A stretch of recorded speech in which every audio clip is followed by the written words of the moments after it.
Ne tako davno na planeti, negdje daleko, rodila se mala djevojčica.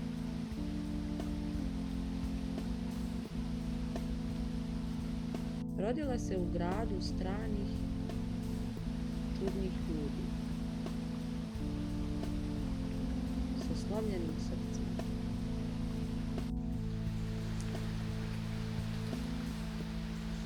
Jednoga dana je krenula gradom da nađe svoju majku.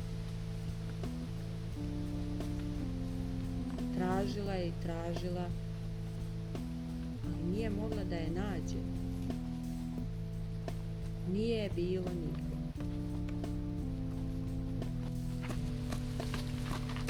Pitala je ljude, ali je nisu razumjeli.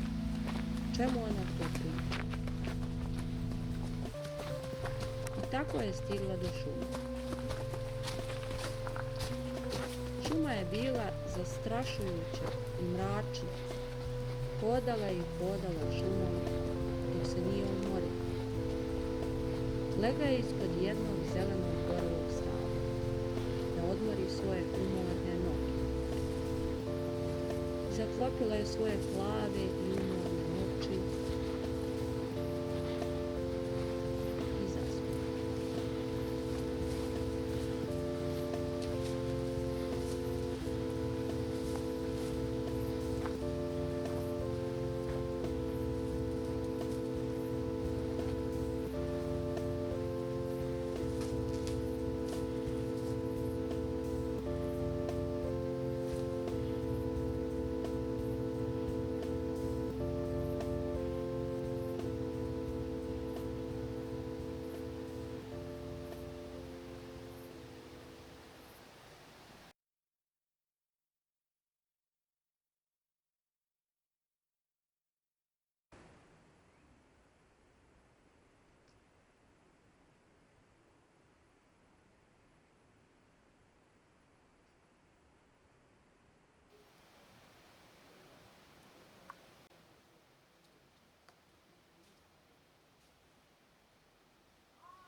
Kada se ujutru probudila,